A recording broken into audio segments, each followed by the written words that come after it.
Alrighty. Hello, hello, hello, and happy Friday night or Saturday day, wherever you are watching this from. And welcome. So, today I'm going to be talking about why that thing you think is wrong with you, or those things you think are wrong with you, are actually the parts of you that are trying to wake you up to reality, that are alerting you to that which is out of alignment with truth, the parts of you that cannot be conditioned, that cannot be indoctrinated, that cannot be trained to believe something that isn't true, and how the radical self love path and what that actually means allows you to follow these parts of yourself that know how to awaken, that know what reality is, that know what reality isn't, that you can follow these parts to you waking up, to you having freedom, and to connecting you to what spiritual people call God or higher wisdom or whatever it is that you're looking for in a guru, whatever it is that you're looking for in a teacher, whatever it is that you're looking for in someone who has the answers. You have access to those answers. Okay? And that is my number one main message, that through self love, you will discover that everything you need to know, everything that is pertinent for your path, everything that's pertinent for your awakening, everything that's pertinent for your growth, you have access to. You don't need a teacher to tell you. You don't need a guru to tell you. And in fact, teachers and gurus and people outside of you can give you general things. They can give you wisdom. It's not to say that teachers and guides and people like me can't support you on your path, can't help you see something you maybe weren't seeing, or help you to look in a direction you weren't looking before. Like, that's totally possible and reasonable, and that's what we do for each other. But at the end of the day, you figuring out what is pertinent for you to be doing for your own awakening is going to come from you. You are the one is going to find your own answers. So just take that and know that everything that I say comes through that context. I am not here to tell you what is right. As a teacher, as a guide, as a spiritual, whatever you want to call me, I don't have the answers for you in the sense of this is specifically what you should be doing with your life right now. Because only you can feel that for yourself. Only you know your entire history. Only you know where you're specifically at right now. Only you know exactly what you know.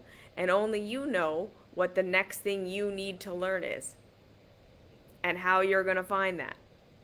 Only you know that. Because your path is completely unique to you. No one outside of you can tell you the things that you can tell yourself. So I can give you tools for accessing that wisdom. I can give you tools for figuring out why something hurts, why something feels good, what is right for you, what is wrong for you. But I'm not going to sit here and say, because I moved to Asia, everyone should move to Asia. Because I am married to a man, everyone should be married to a man. Because I am married, everyone should be married. Like, these are things, the specifics, the details, those things are right for me right now. And all of that may change, and probably will. You see what I'm saying? So it's not the specifics that make it so that we're doing the right thing. And I think, again, like, this is something that I know people have a really hard time hearing. Because we want to just know, well, what does it look like? Right? If I'm living my truth, if I'm doing the thing I'm supposed to be doing, does that mean I'm vegan? Does that mean I'm a vagabond? Does that mean I am nomadic? Does that mean I have a house? Does that mean I'm, like, what is it supposed to look like? And the real key is it's not supposed to look like anything. It doesn't matter how it looks.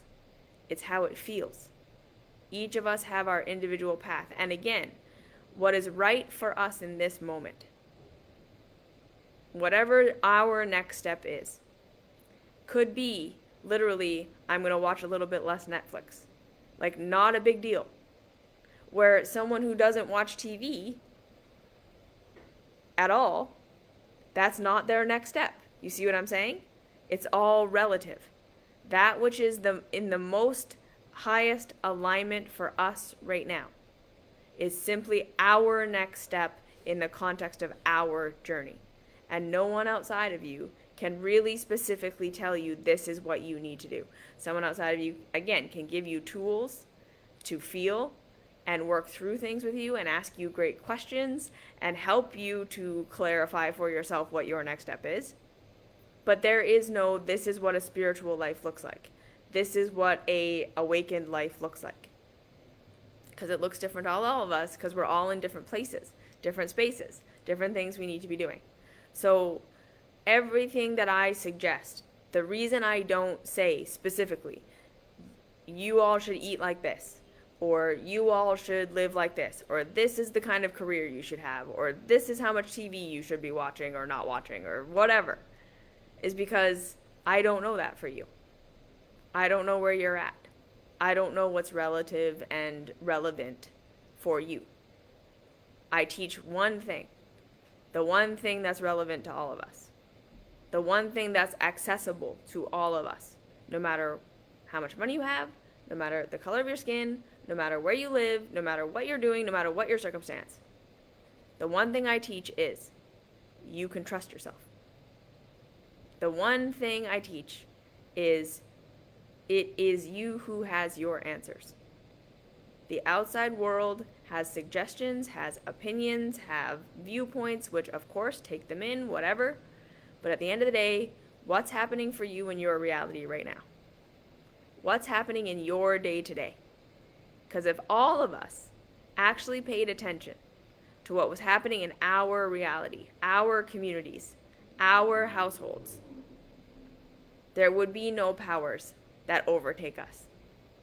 We wouldn't be distracted enough, right? If we were really paying attention to our lives and each one of us were just taking care of what was actually in front of us, if we were all just taking care of that which is actually in front of us, taking care of our friends, taking care of our families, taking care of our communities, an entire world doing that, we cannot be manipulated. We cannot be controlled. We cannot be governed. You see? And again, with this radical self-love path, if we were all radically loving ourselves, again, we could not be fooled. We could not be tricked. We could not be manipulated. We could not be led astray because we wouldn't be followers. We wouldn't be looking for someone to tell us what to do. But anyways, that's a tangent. So the thing that you think is wrong with you is your entry point into reality. And this is a very, very, very difficult lesson. So if you can't hear me today, if you listen to this video 100 times and you can't hear it, and you just think, nope, but my thing is not that. She doesn't know how much pain, how much suffering I'm causing, I'm in. This, I am the exception. Whatever she's saying, I'm sure that's fine for everyone else. But for me, it can't be true. Because my thing is awful. My thing makes no sense. My thing has no positive intention. My thing is just fucking up my life. That's okay. We're all going to think that. So before I even get started, I want you to pay attention to when you're listening to this. That voice in your head telling you these things. Yeah, but she doesn't know. Mine is the thing that's the exception. Yeah, but look at how terrible this is. Yeah, but my childhood was fine. Everything was fine. I'm just doing this for no reason. There's no reason for me to be doing this. You are going to think these things. You are going to believe these things. And I'm telling you right now, you are not the exception. Your thing isn't different than what I'm saying. I understand. It's very painful. It hurts. It's hurting you. It's hurting others. You don't know why you're doing it. It seems nonsensical. It seems like there's no reason for it. You're just messed up. I know. I know you think that. And you're wrong. But ultimately, it's not that you're wrong. You're conditioned to believe that. And so it's going to be difficult to hear this.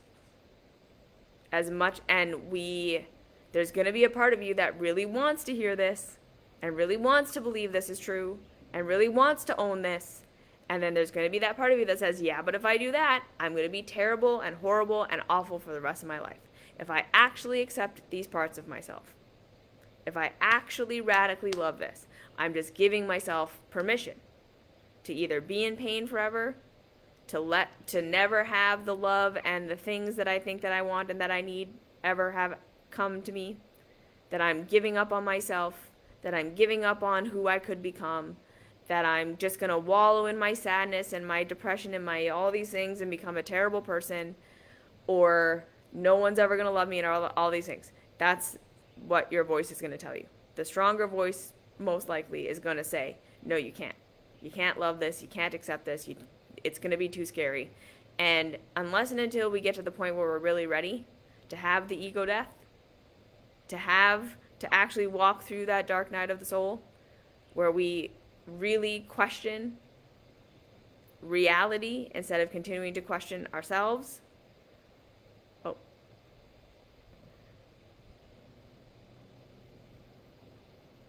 Sorry if that was a weird pause there.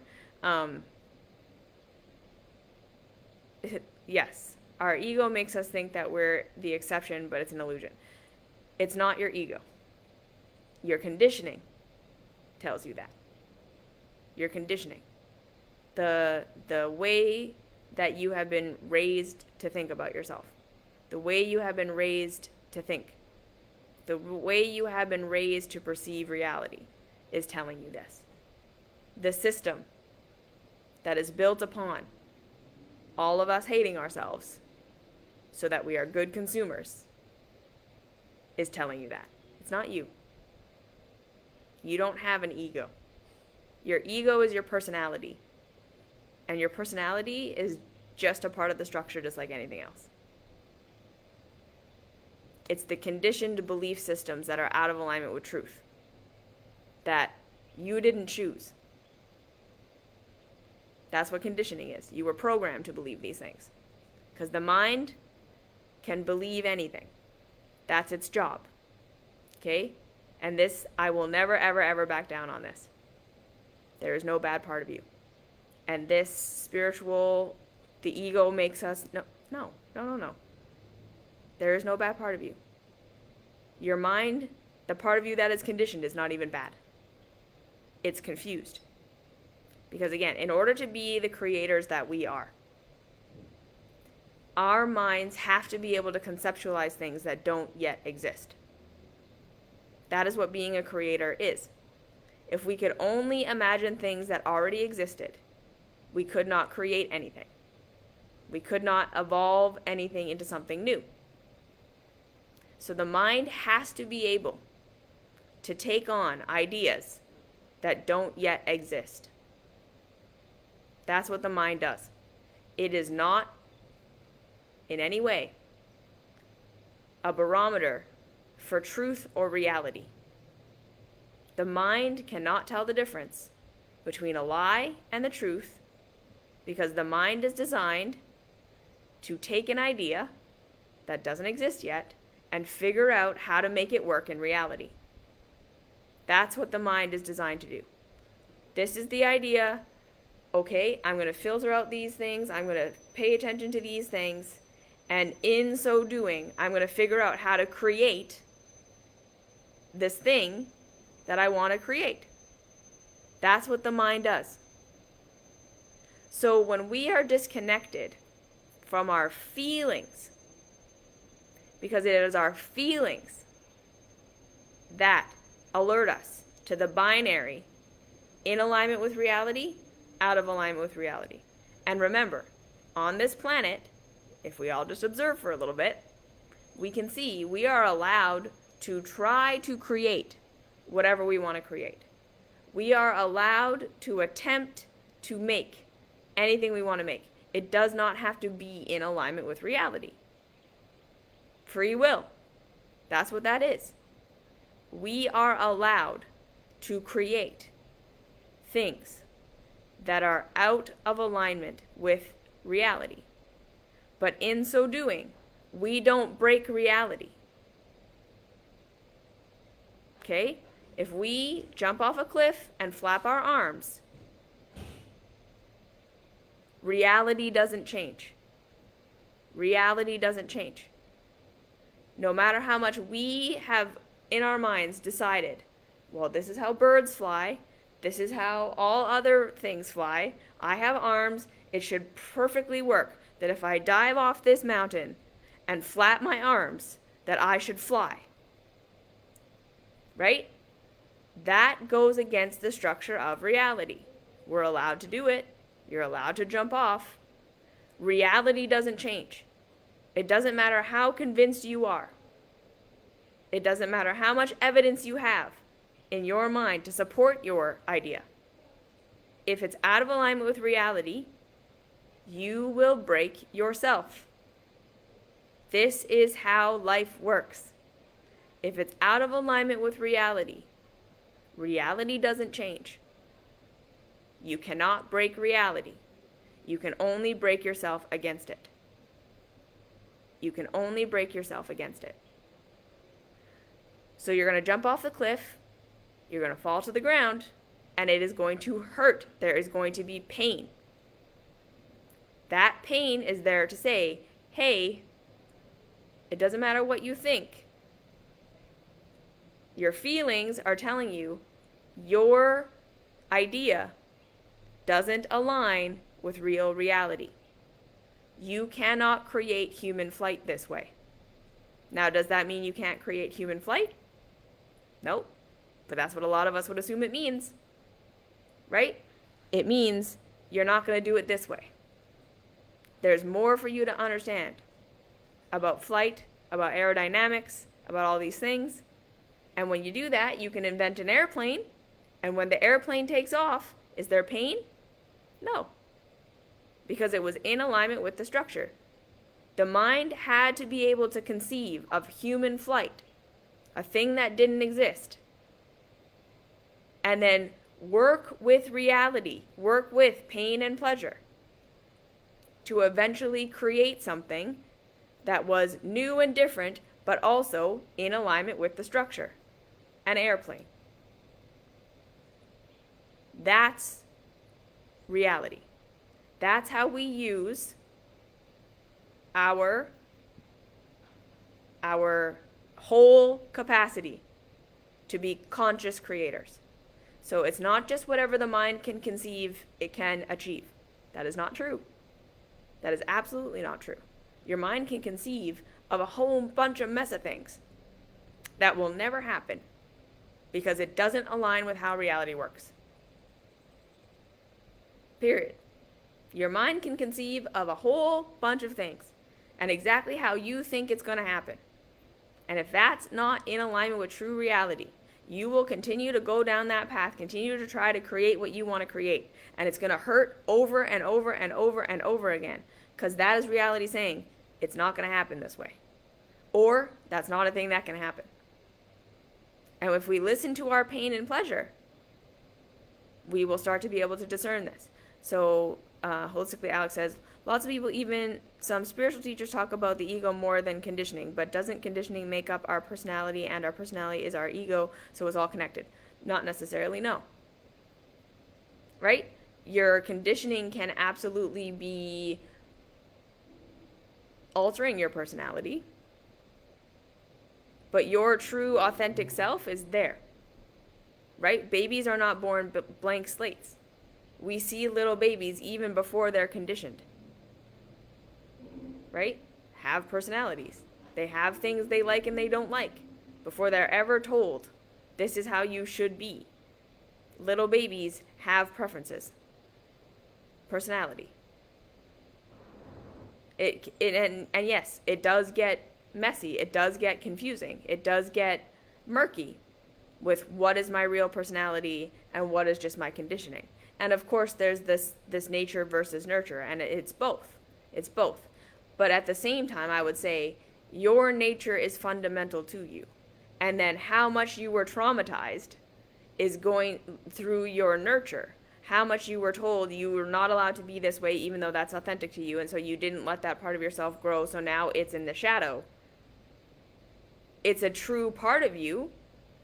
These shadowed parts of you, and these parts of you that are acting out in pain, are true to your personality, but this is not necessarily its highest expression. This is its traumatized expression. This is its roundabout expression versus the free expression, the matured expression, the adult expression, if you had been able to express and grow this part of yourself. So that circles us back to what I'm here to talk about today, which is every part of you that you think is wrong and bad. Your anxiety, your depression, your scapegoating, your addictions, your drinking, your binging, your purging, your the eating disorder stuff, the overspending money stuff, the spending way too much time on the internet, the being an approval addict, the being just reckless in lots of ways. Maybe you're continually choosing the abusive relationships, you're continually in jobs that don't fulfill you, you're constantly pushing yourself to achieve things and driving yourself to burnout, you feel like you're lazy, you feel like you can't ever do anything, you feel like you can't ever get your life together, you feel like everything you try, you fail, or you quit, or you give up too soon, or you fuck it up somehow. All of these things that you think are wrong with you. All of these things that you think are wrong with you. So everything I just listed there, every emotional thing, every behavior, every pattern, everything you hate about yourself, everything you've been told you should be and you can't be that. Or maybe you are it, and then you can't understand why you have these bad habits. Why you overeat, why you binge on Netflix, why you drink, why you have to party all the time, why you spend all your money. All these things. Why you can't get a hold of your anxiety. You're living your normal life and you're just anxious all the time, or you have panic attacks. You're living your normal life and you're depressed all the time, and you just can't get happy. Why? What's wrong with you? Nothing. These are the parts of you that are saying your conditioning, your mind has an idea that this is who and what I'm supposed to be in order to have success. And success means different things to different people. In order to have enough money to survive, in order to have enough money to thrive, in order to have people who like you, in order to be a good person because you're of service, in order to be protecting yourself from leaders and gurus. Like, you might think of yourself as like a vigilante and you're rebellious of everything all the time.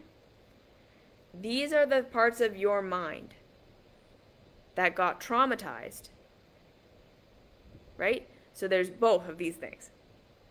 We have the parts of ourselves that are sabotaging us, that are stopping us from doing things, that are forcing us to do things. Our nervous system, trauma, are forcing us to live in alignment with our conditioning. And that came because, again, in our childhoods, this is the one thing, it all comes down to this. I actually made a video on my YouTube channel, all trauma is childhood trauma. Because it all boils down to this. In the codependent relationship we had with our caregivers when we were 0 to 7 especially, we depended upon our caregivers for everything. They were our source of everything. If they didn't love us, if they didn't care about us, if they were not expressing and showing us their support, that was a nervous system survival response that got activated in us. Because we were not having a one-to-one relationship with reality. We did not feel hunger and then learn how to get food. And then that's the solution to the pain of hunger. We instead learned, I feel pain, I fuss, mom and dad, caregiver, comes and either makes the pain go away or makes the pain worse.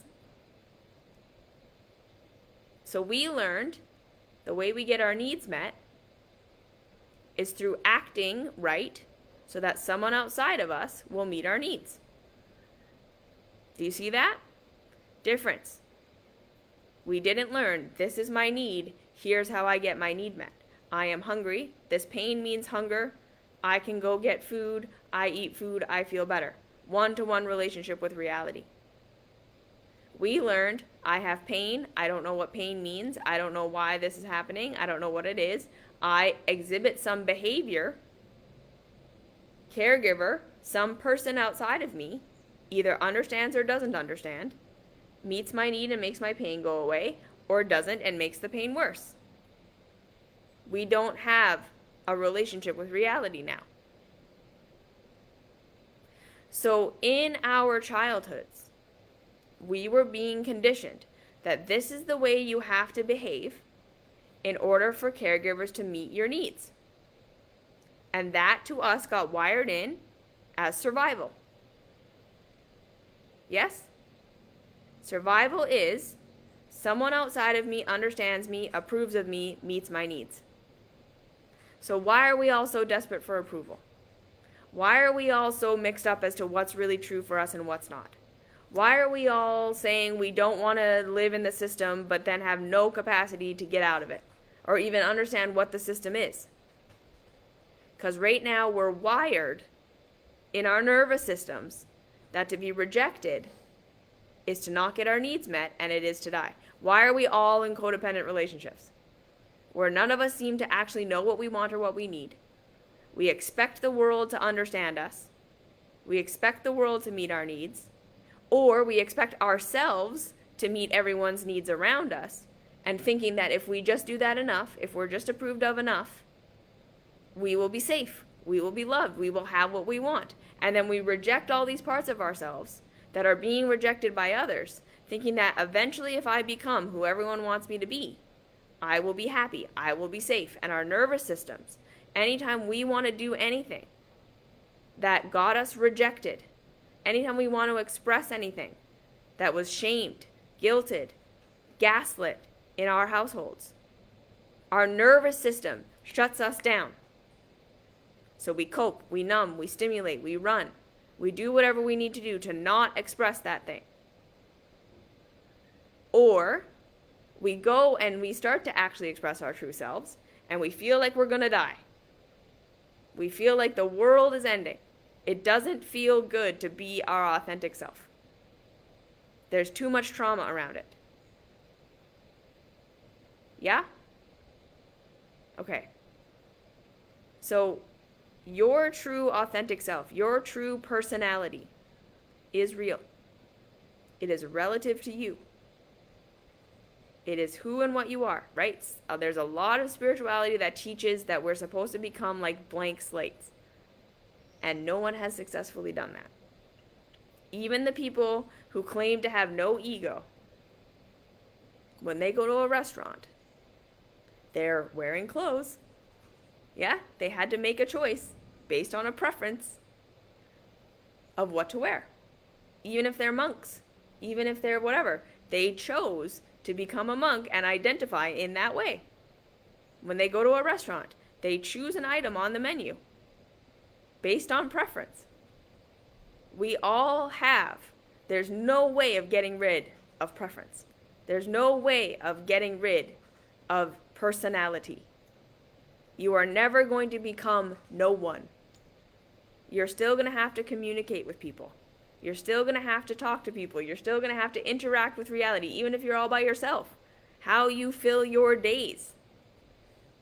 It's a part of your personality. The things you do and don't do.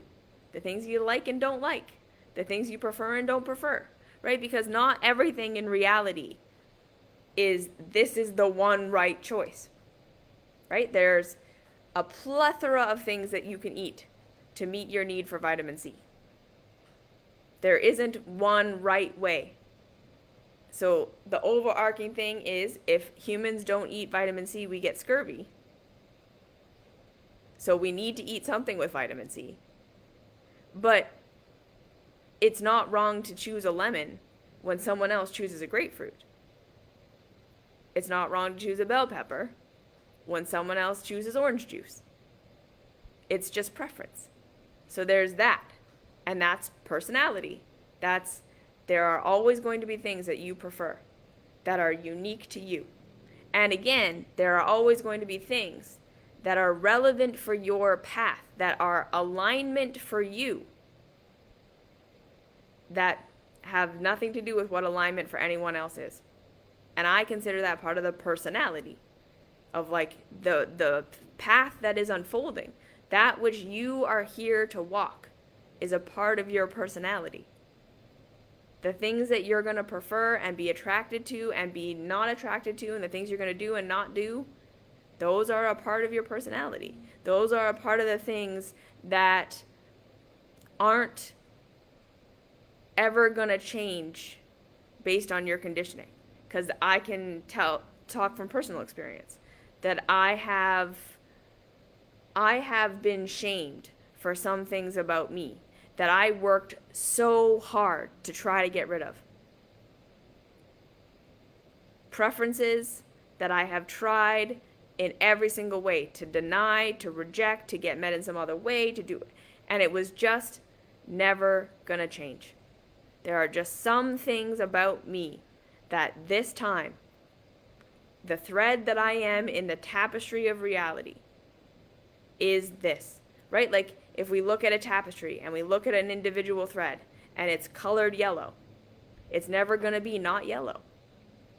Just in this incarnation, in this way, in this time, it's yellow.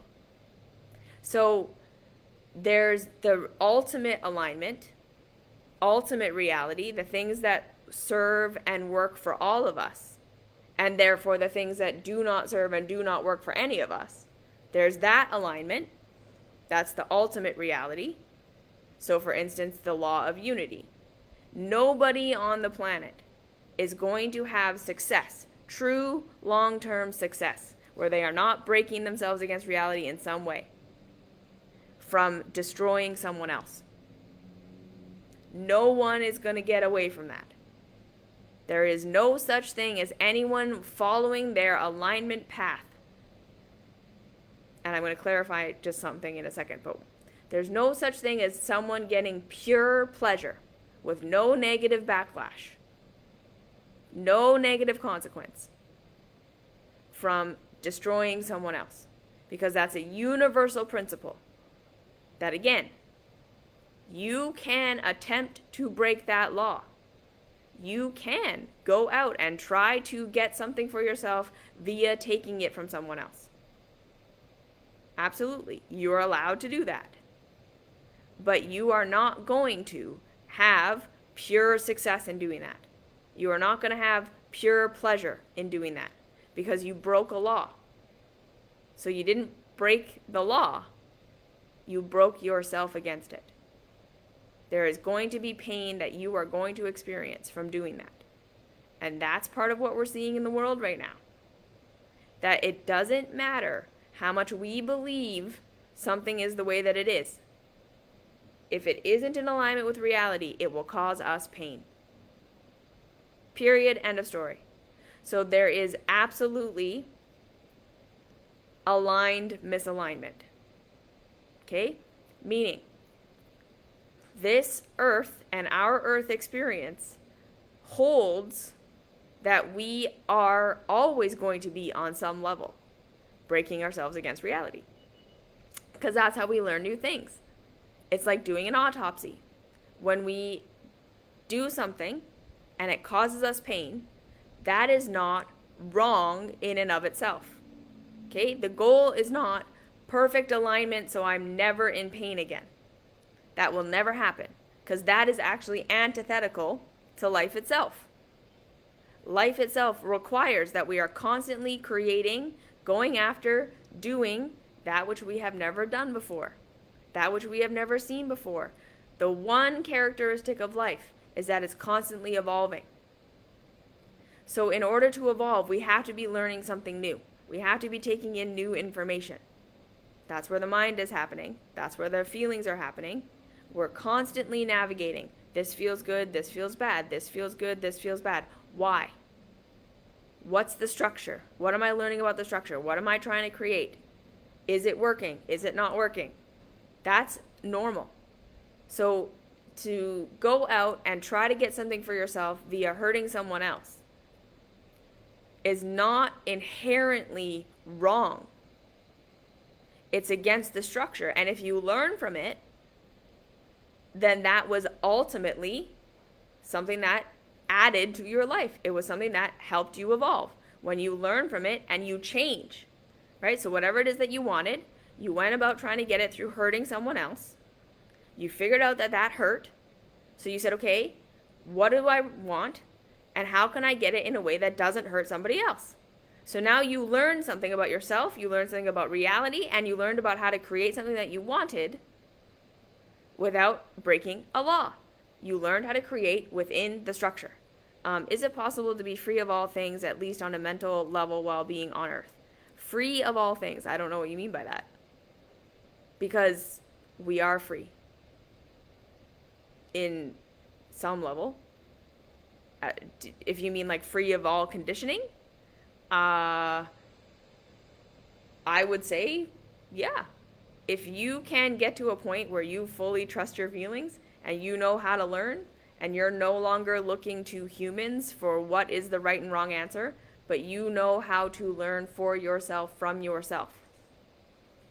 That you are looking to reality and results and you have no more shame or guilt about any part of yourself, then I would say, yeah, you're free. That's what freedom is. Freedom is not, there will be no pain. Freedom is not, there will be no suffering. Freedom is, I know how to learn. I know how to learn. So when I am in pain, I know how to learn from that pain so that I can do something different. That's what freedom is. Freedom is, it doesn't matter if anyone around me is in alignment. It doesn't matter if anyone around me knows what reality is. It doesn't matter if anyone around me approves of me or disapproves of me. I know how to figure out my needs and how to get them met, whether anyone around me agrees or disagrees, knows or doesn't know.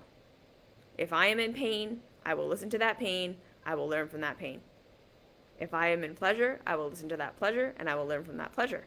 And I will continue to evolve myself within the reality that exists. That is freedom. So that's my definition of freedom. I know how to learn. So when I desire something, I go for it. If it doesn't work, if there's pain, what did I learn? Keep going.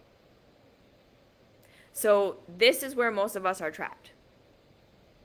Is because we think that our anxiety, our depression, our coping mechanisms, or whatever, are the things that are stopping us from having this life we're supposed to have. And what I am saying is we need to renegotiate our relationship with pain. How do we learn? This is how we learn. We renegotiate our relationship with pain. We start to understand that if we're coping in any way, so we have an addiction, we numb and we stimulate. We have pain. Okay? We have pain. And we're coping with it. Most of us are not aware of our pain on a day-to-day basis. We're not aware that we hate the job, we hate the relationship, we hate the way we're living, or that all of these things are what is causing us our pain. Because these things are normal. Okay? This is the key. Please listen to this. The job is normal. The relationship is normal. The house you live in it's normal. The social situation you have is normal. The way that you think that you need to dress, the way that you think you need to do things, that's normal. So that couldn't be the problem. If you are aware that you have pain doing those things, aka you have anxiety, you have depression, you sabotage yourself, we say there's something wrong with you. Because this is normal. This is right. And if you can't live this normal, right life, you're broken. Okay, so we have that part of it. And then we have the second part of the people, those of us who are doing it to some extent. We have the relationship, we have the career, we're doing it, and then we have these coping mechanisms. Again, most of us don't even come online to the fact that we're in pain until we're in our coping mechanism. Usually until we're in the hangover from our coping mechanism. After the drinking, after the whole night of Netflix, after the huge fight we had where we picked that fight and we did it over and over and over again. In the hangover. And we say, man, if I could just stop watching Netflix, if I could just stop drinking, if I could just stop overspending my money, if I could just stop with this behavior, I would be happy because this seems to be the thing that's wrong because I got everything else sorted. Or we say, this thing is the reason I don't have everything else sorted. I don't have the dream career. I don't have the dream relationship. I don't have the dream whatever it is because I keep drinking, because I keep binging, because I keep checking out. And if I could just get this behavior under control, I would have what I want, which is normal or success. You see? When really your feelings are telling you, no, something is out of alignment here. Okay? So, just one sec. Alex says, I understand suffering as only occurring from identification with the mind. So there will be pain, but all suffering itself created in some way. I think that's a massive oversimplification. And that's not what this talk is about. But yeah, no. Like, that's how people are trying to oversimplify life. Completely. And I get it, because life is complicated. And we don't know how to have both and conversations. So we all just think, if I can just get rid of my mind, get rid of identification, I won't suffer anymore. And that's a massive misunderstanding, which is fine. People believe whatever they need to believe. So anyways, we have to start to say, okay, this is the pattern, right? We all have these things. We're all suffering on some level. We are the most medicated generation. And I mean, of course, we're also the generation with the most access to medication. So that's that. But we have to recognize at some point that just like a plant, just like an animal, when they start to exhibit signs of not thriving, we don't think, what's wrong with the plant? This plant is faulty. What's wrong with the animal? This animal is faulty. We think, what's wrong with the environment? That this plant or animal isn't thriving. Glenn says, so if you fully feel your childhood trauma, is that the path to healing? Not necessarily. Fully feeling it is definitely a part of it. When we feel it, we allow ourselves to kind of re-experience it from our adult perspective. We bring our adult perspective and we say, because this is the point that I'm trying to make here, is we feel these parts of ourselves that are deeply in pain. So the traumatized parts, the anxiety, the depression, the scapegoating, the same fight over and over, the part of you that binges, the part of you that purges, the part of you that does your behavior. Radical self-love is meeting with this part and saying, you are not broken. This part of me feels a lot of pain, yes, but it doesn't feel pain because there's something wrong with it. This part of me feels pain because it's gone through trauma. It's been told it has to be this way when that is not the way that it is. It has been told it cannot be this when that is the way that it is, right? It has to be this when it's not how it is. It cannot be this when it is this.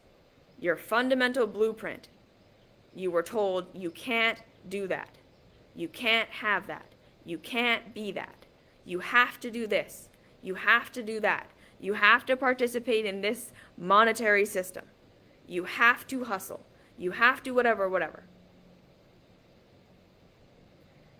This is why I say no one is on the radical self-love path. Because we are all so afraid to actually embrace these parts of ourselves, not as a project to fix them, right? Most people, as far as they will go, is I will revisit my childhood trauma, or I will look at these parts of myself that are in pain, hoping that if I do it enough, the behavior will go away, right? If I just love myself enough, I'll stop binging. I'll stop doing the thing. Okay, that's a part of it. We love it as though it's never going to change. Because that's what unconditional love is. That's how we make ourselves feel safe. Remember how our nervous systems are wired. That love equals safety. Because of our childhood trauma, love equals safety. So now as adults, we need to learn that yes, we have to show up for these parts of ourselves that we think are broken, that we think are the reason we can't be happy. Our anxiety, our depression, our behaviors, our scapegoats, our the parts of ourselves that pick the fight, that do the same thing over and over. That we want to disidentify from because we think it's just a creation of the mind. We don't disidentify because disembodying, dissociating is a trauma response. That's not a healing response. So many people in the spiritual world are operating from trauma response. People who numb, people who have the nervous system to flee, are teaching you just dissociate. Because when I dissociate, I feel great. That's where that's coming from. That's not healing. Dissociation is not healing. We have to embody ourselves from the adult perspective, because that's the other thing. These traumatized parts of ourselves that are operating in self-abandonment, in self-shaming, in pain, anxiety, depression, in coping mechanism, are the parts of ourselves that are trapped in childhood. They are not in our adult perspective, which is I can learn from pain and I can get my own needs met, whether humans agree with me or not. That's empowerment.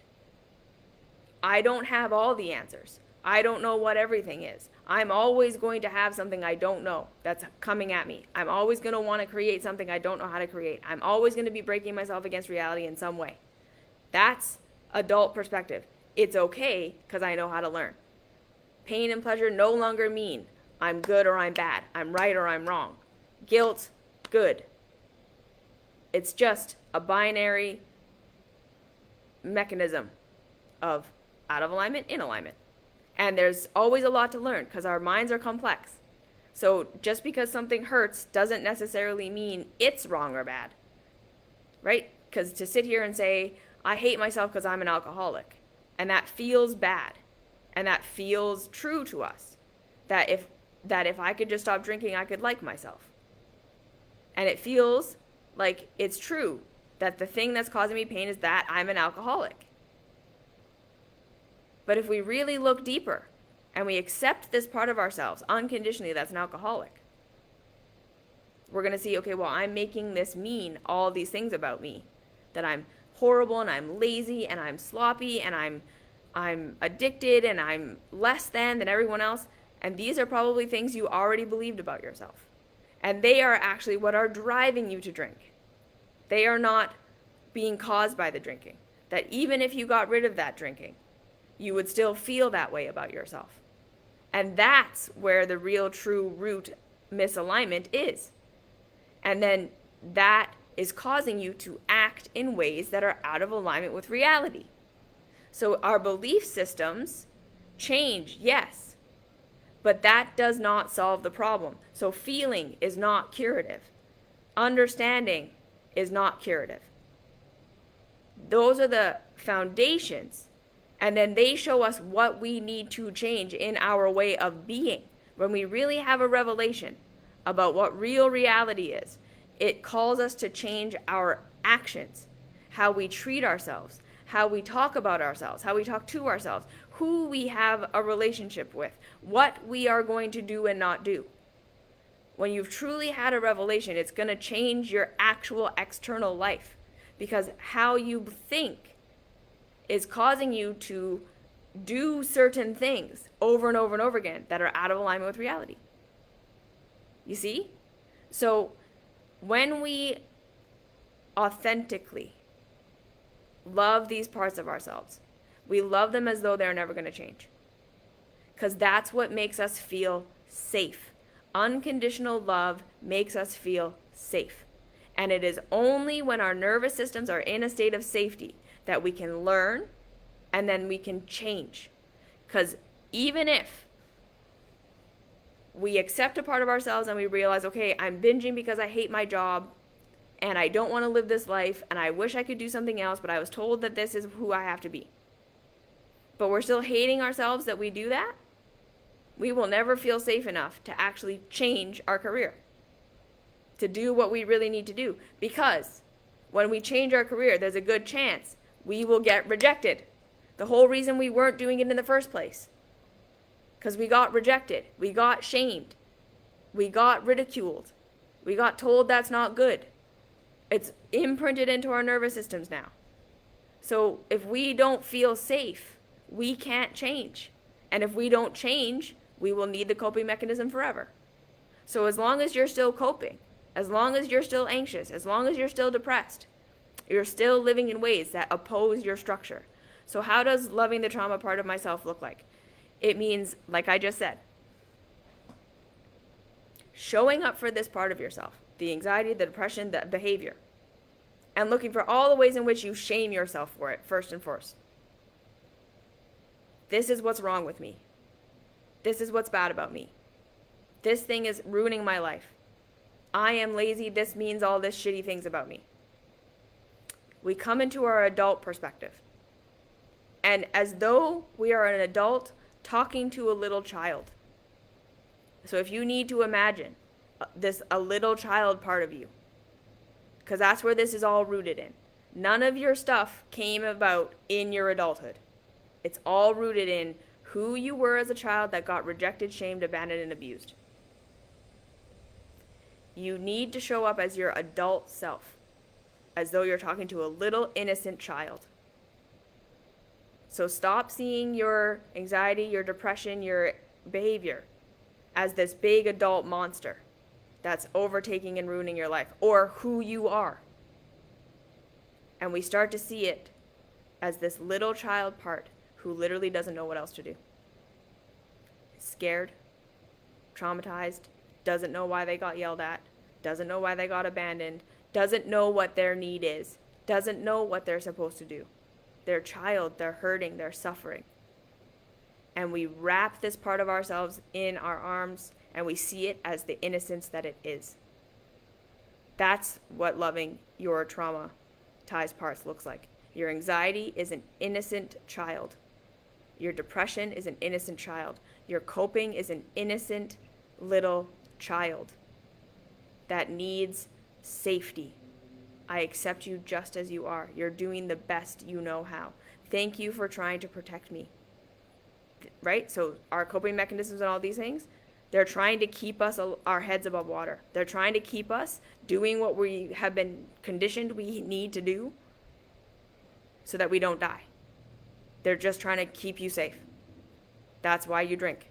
That's why you binge. That's why you purge. That's why you do all these things. It's just trying to help you cope with the life you think you have to live in order to survive. And then the anxiety and the depression are there saying, this is fucked up. It doesn't matter how much I was told that this is a right life. It's not. I'm in pain for a reason. And that, when we start to make that shift from what's wrong with me that I am this way to what am I reacting to? What do I think I need to be? And how does that actually feel? And am I really doing this for myself, or am I doing this because I think it will get me approval? And if everyone were to disapprove of me, what do I think is going to happen? That feeling that we're all going to die when we do what's right for us. That's the root trauma, the core conditioning, that if I am not taken care of and understood and loved by anyone outside of me, I will die. And we bring the adult perspective that says, even if the entire world rejects me, I can figure out a way of getting food. I can figure out a way. Right? We go through that dark night of the soul, ego death, of understanding, making peace with, if we get rejected. It's okay. Why do some spiritual teachers say safety is an illusion? It's oversimplifying. Yeah. Internal safety, again, safety is not all the conditions, nothing will ever happen to me again. Safety is, I will love myself no matter what. I will accept myself no matter what. Even if I die, even if everyone leaves me, even if I become a horrible person, I will accept myself anyways. That's all our nervous systems need to feel safe. Safety is not an external circumstance of having enough money or having the house or having the whatever. Safety is an internal experience of I will always be here for me. I will always learn something. I will be open to learning, because that's what happens when we love ourselves. When we love ourselves safe like that, that's when these parts of yourself will start to actually tell you what they need, what they want, what is out of alignment, what is in alignment. And it's going to rock you, because it's going to be against your conditioning. So your nervous system is going to be like, holy fucking no, we can't do that. Binge instead. Keep doing it. Depression, anxiety, fear, oh my God. So it's an unraveling. That's why I teach this in my mystery school. It's not simple. Unraveling it is not simple. It's over and over and over again. Showing up for yourself. Getting curious. Seeing how your nervous system responds. Seeing if you can make yourself safe. Watching how you reject yourself. You shame yourself. You blame yourself. And seeing what happens when you let that go. And the fear that's going to come up when you let that go. Because then if you're not doing that anymore, you might lose motivation to do all the things that you've been doing. You'll have that dark night of the soul where you lose all motivation to keep going because, of course, you're exhausted. It's not anything to do with you. It's all your conditioning, and you don't want to do it anymore. And then you will start. So that's the other thing, is at the beginning of the self-love journey, it's going to be about letting stuff go without having anything to replace it. That's what ego death is. You're just like constantly letting go of these conditioned things that you thought you had to be that feel bad, and it just feels like everything just feels bad, and you're questioning everything, and you don't know anything. And if you just keep showing up, keep loving yourself, you empty out at the same time, you're going to start to see new things. You're going to start to want to do new things. You're going to start to see answers come. You're going to take little steps forward. You're going to get really afraid. Your nervous system is going to shut down. You're going to go back 4 steps. You're going to start again. You're going to love again. Show up again. This is just innocent. What's the conditioning? And then realizing that, again, the conditioning is the water, it's not the shark. That probably everything about your life you're going to have to change. Because society, how it is inherently violent to the human mechanism. So getting out of the system, taking the red pill, when you say, there's nothing wrong with me, holy shit, I have all this pain, there must be a lot of things that are out of alignment. And this isn't my fault. I didn't choose this. I didn't choose my conditioning.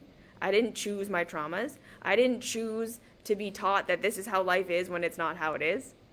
It's a big process. And that's why, again, no one does it, because it's not simple, and I can't give you the answers. I can just tell you, you need to show up for yourself over and over and over again. And it's going to be scary, and it's going to be dark, and it's going to be uncomfortable. But it's the answer to seeing what freedom is, what truth is, what you actually want. And it's going to make you radically different from everyone else. And they're not going to understand. And you're going to get rejected. And all your worst fears are going to come true. And you're going to see that you can live and you can survive. And that's freedom. You're going to stop being afraid, because you're going to see yourself through all these traumas and trials and all these tribulations and see that you survived and that you figured it out and you knew what to do. And even when you didn't know what to do, you waited and you figured it out. That's safety. That's trust. That's healing trauma over and over. So whatever you think is wrong with you, can you radically accept and say, this is not something that's wrong with me. This is a reaction. It's either my nervous system trying to keep me going or not. Okay? So that's that. I love you. Have a wonderful rest of your day, and I'll see you later.